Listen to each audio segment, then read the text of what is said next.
bago sa mga taong di mabago. Ang sistema na napako sa eksenang nakabalot sa eksema. Mga salot umeksena, diktador na mga boga. Silang mga buhayang protektor na mga droga. Dahil doon maraming di nakapagsuot ng toga. Pangarap lumubog parang trahedya ng pagoda. Napakarami ng buhay na sinalanta. Relasyon na mag-anak unti-unting nilalanta. Makinig sa kinakanta at sa mga binabanta.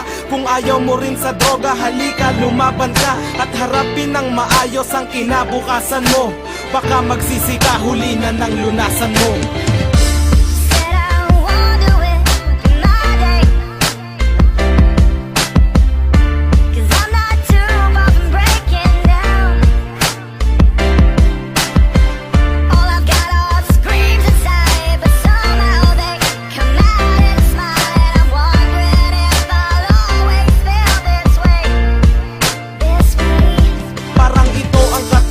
Di mahanap ang sagot, ano bang meron at wala sa mga bawal na gamot.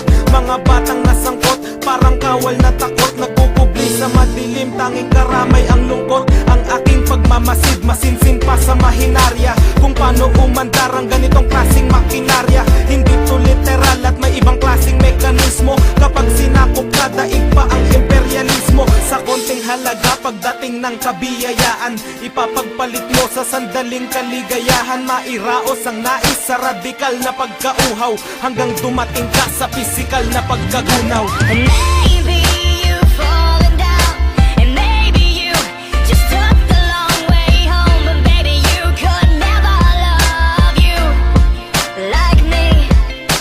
And one day this will fade away. In the mirror you'll see your smiling face, and standing next to you will always be me. Yeah, me. Wala nang pinag-iba ang alagad ng kasamaan sa bumibili ng droga at halaga ng kasarapan. Nagdagdag ng kasalanan, nagdala ng kamalasan sa mga kabataan at sa mga kababayan. Ayoko sa tao na umaani ng damo, lalo na sa mga taong gumagamit ng bato. Alam ko wala akong karapatan sa gusto nyo. Wala ring masama kung papakinggan nyo ang gusto ko. Wala akong pakialam kung ikaw ay nababagot. Ang akin lang sa gitna ng krisis, di yan ang sagot. Ang mga dahilan mo, nasabi ko na yan noon. Kaya mo ring magbago dahil may Panginoon.